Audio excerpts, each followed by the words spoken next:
The Sahara. If we talk about the hardest situations and environment on earth, the first name comes to our mind is Sahara Desert of Africa. This is the world's hottest desert and third largest desert. This is famous for dry waterholes and sand dunes.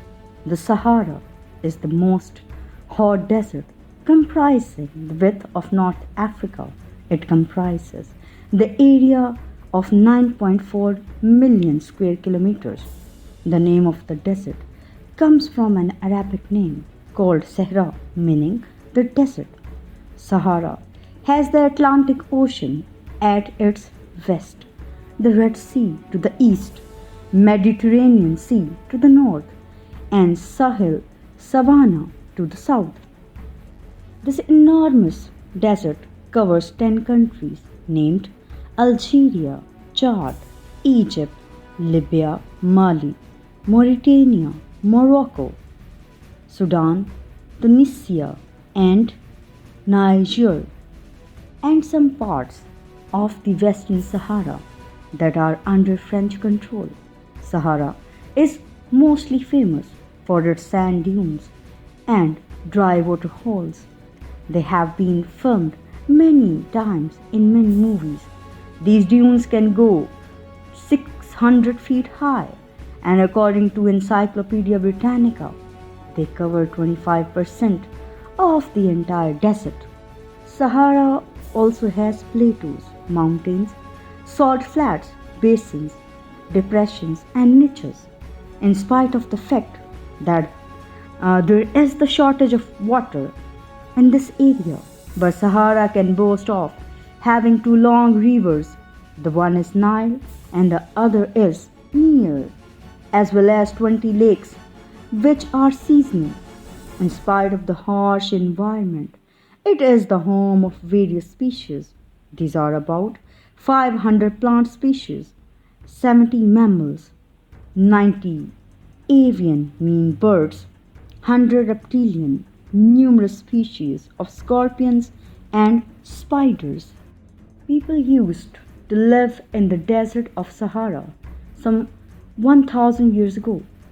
The engraved structures and painted rocks are the proof of its inhabitants and the people who lived here. It was much better than today, as it had water reservoirs and vegetation around. But modern Sahara is not abundant or has lush green valley except near Nile. There are few oases, and it has been believed that the region of Sahara was able to be lived by humans some 1600 BC.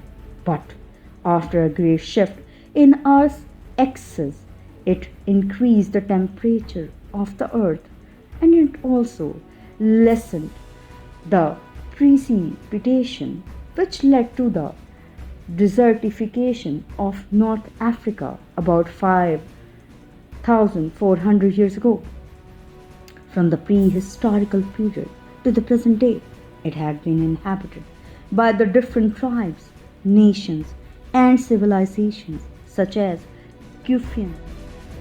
Kufian culture is prehistorical culture and civilization that existed here 10,000 years to 8,000 years ago.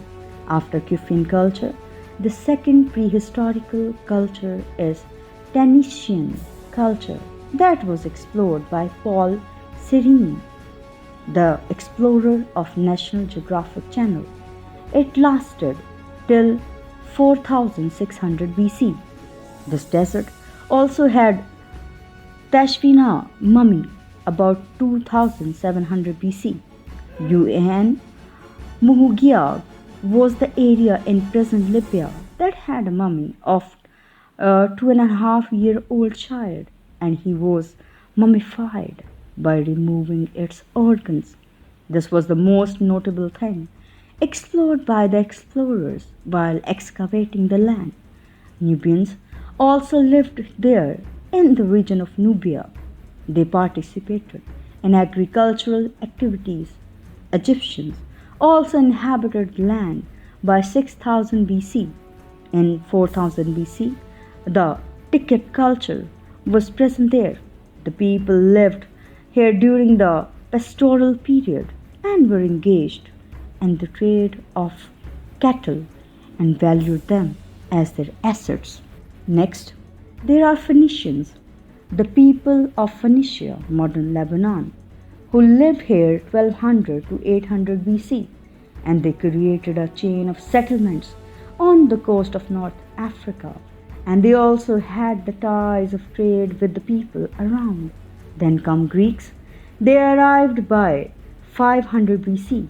They spread on the eastern coast of the desert, and they established colonies. They established trading colonies by the Dead Sea. An urban civilization rose its head in the center of Sahara by 500 BC, known as Wadi al-Ajl in the Libya. Then come the Berbers. They occupied most of the part of Sahara and still have the possession of it. Tuareg nomads continue to inhabit the land, and they continue to move from various parts of the desert to the present day. The Byzantine Empire ruled from 5th to 7th century, but after the Muslims' conquest of North Africa in the mid 7th and early 8th century, Islam influenced rapid to the people of Sahara, and by 641 all of Egypt was in the hands of the Muslims. In 16th century, the northern coast of the Sahara, present Algeria, Tunisia, some parts of Libya, Egypt, were occupied by Ottoman Empire. This region flourished and increased in slave trading. Then comes the European colonization in 19th century, when France conquered Algiers in 1830. France ruled Algeria, Senegal, Niger, Algerian land, Chad, Mali, Timbuktu, Mauritania, Morocco, Tunisia. After World War II, most of the countries got independence. In the end, we can come to the conclusion that Sahara had seen many ups and downs. From the prehistoric times, people inhabited this land, animals lived here, and granted beauty to the land. The sand dunes, for which it is famous, also imparts mythical beauty to the desert. The architecture of the prehistoric period and remains make it an archaeological site and arises the interest of explorers. Some geologists also seem to be interested in its unique geology and the scenery around. It is the phenomenon site from the point of view of geology, history, archaeology, and agriculture. This is a great phenomenon of nature.